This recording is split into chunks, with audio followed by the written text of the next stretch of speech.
afraid of the dark? Are you going to make fun of me, taunt me, shun me? I wear glasses. Again, are you going to make fun of me, taunt me, or shun me? Sure, I can go for therapy for my fear. Not that it will change anything. I'll still feel the dark because I know what lurks there. I can go for a simple surgery and get rid of my glasses, but I'll still have the issue I was born with. I'm sure that you have your own issues, things that you want to change about yourself, things you want to hide from the world, because others fear what they don't understand. And fear leads people to do horrible things. The best way to take away fear is to bring understanding. And how do we do that?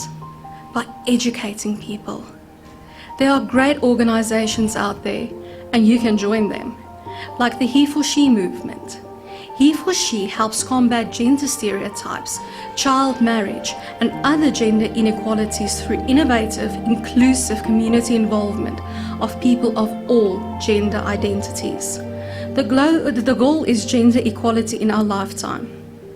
Emma Watson, as UN Women Global Goodwill Ambassador, had the right idea when she launched this in 2014. Yes, it's great to talk to people to help them understand how their language affects people. It's great to write stirring articles. It's also great to volunteer to help others and carry awareness posters. It's awesome to watch movies and read books to educate yourself about the issues. But if you want to make a lasting impression on someone, make them feel it. That is where authors come in. Whether you support their own voices or We Need Diverse Books hashtag, the debate is clear. Marginalized characters should be heard. Yes, there's a further debate that if you're not from the marginalized groups, you shouldn't write for them. Meaning, as a cishet white female author, I shouldn't have any people of color in my novels or write about other gender identities, which, in my honest opinion, is ridiculous. As long as you have done the right amount of research, wrote honestly, and had sensitivity readers go through it, your story is fine. It is your story. I don't write stereotypes or portray people of other groups in an offensive way. For the most part, I don't even assign visual cues as to how a person looks, unless it's important to the story. Not that I tell my readers anyway. People are people, no matter their race, religion, or gender identity. Did you hear me? We all bleed red. We all love, hate, feel pain and joy. And so do my characters.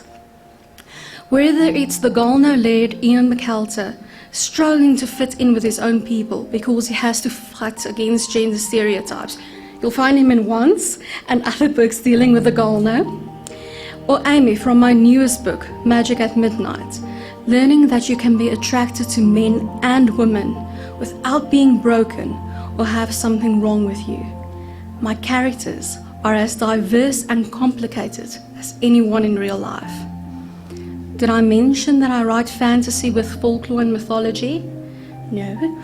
Did I mention that in some of my books fairies look like animals and still have all of these feelings? Talk about metaphors. Books can change lives. I'm sure that you have read a book that changed something in you forever.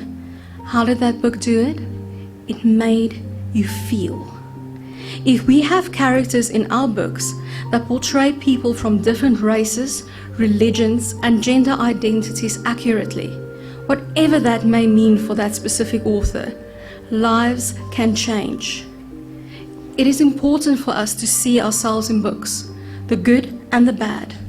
Knowing that someone else is going through what you are going through makes a world of difference. It can make the bully realize why they are bullying and can make them stop.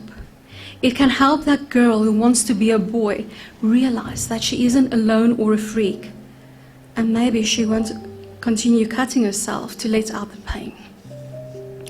Knowing why someone acts the way they do, dresses the way they do, talks the way they do, leads to understanding and takes away the fear.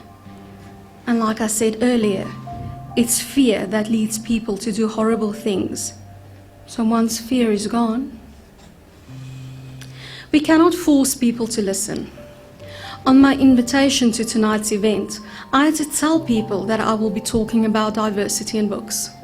You can't imagine how many people I really like, declined the invitation because of that.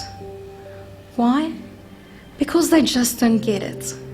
They believe that being bisexual is a choice, that being transgender or gay or any of the other letters in LGBTQ is a choice. Like anyone would choose to be judged, bullied, or otherwise ostracized for their gender identity. I have a dear friend who refuses to post his picture online for fear of being bullied, hated, ostracized. Why? Because it happens to him in real life.